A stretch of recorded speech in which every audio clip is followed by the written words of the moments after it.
اعوذ باللہ من الشیطان الرجیم بسم اللہ الرحمن الرحیم ولا تأکلوا اموالکم بینکم بالباطل وتدلوا بها الى الحکام لتأکلوا فریقا من اموال الناس بالاثم وانتم تعلمون۔ صدق اللہ العظیم۔ اللہ تبارک و تعالی نے اس آیت کے اندر ارشاد فرمایا کہ تم لوگوں کے مال کو ناحق مت کھاؤ، لوگوں کے مال کو ظلماً اور ناحق مت کھاؤ، اور تم ان مالوں کو کھانے کے لیے، لوگوں کے مالوں کو کھانے کے لیے حاکموں کے پاس جاننے کے باوجود مقدمات لے کر مت جاؤ۔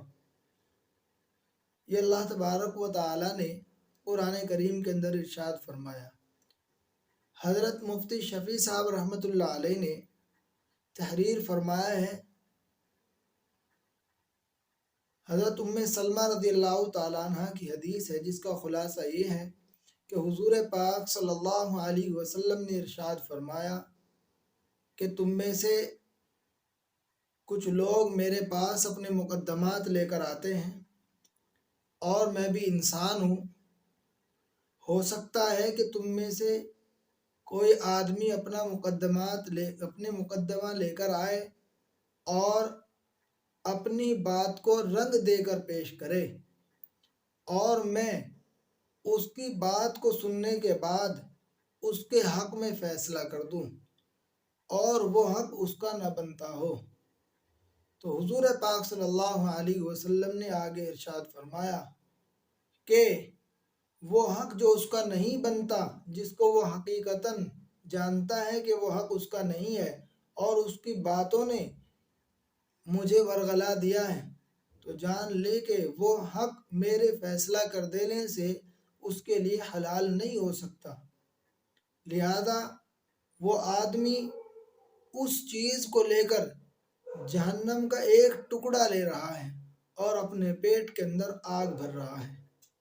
حضور پاک صلی اللہ علیہ وسلم نے ارشاد فرما کر واضح کر دیا کہ اگر کوئی کورٹ یا کچہری یا امام یا قاضی یا کوئی مفتی کسی کی بات کو سن کر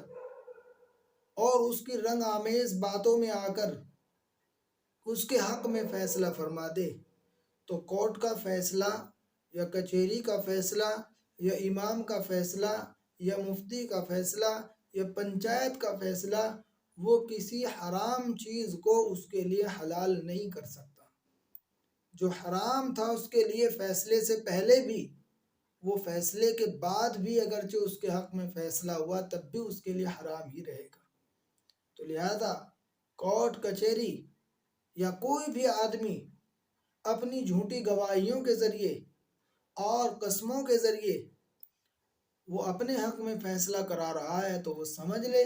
کہ وہ چیز اس کے لیے حلال نہیں ہو سکتی، وہ ہر حال میں اس کے لیے حرام ہی رہے گی، اور وہ اپنے پیٹ کے اندر جہنم کی آگ کو بھر رہا ہے۔ آج جھوٹی گواہیوں کے ذریعے اگر آپ پلاٹ اپنے نام کر رہے ہیں، جھوٹی گواہیوں کے ذریعے کورٹ کچہری میں پیسے بھر کر آپ زمینات اپنے نام کر رہے ہیں، اور آپ جھوٹی قسموں کے ذریعے اگر کسی چیز کو ہڑپ رہے ہیں، تو جان لیں وہ چیز کل بھی تمہارے لیے حرام تھی اور فیصلے کے بعد بھی وہ تمہارے لیے حرام ہے۔ لہذا کوئی کسی کا ناحق فیصلہ کر دینا، باتوں کے اندر، باتوں کی رنگوں کے اندر آ کر اور باتوں کی آمیزش کے اندر آ کر اور ان سے فیصلہ کرا لینا،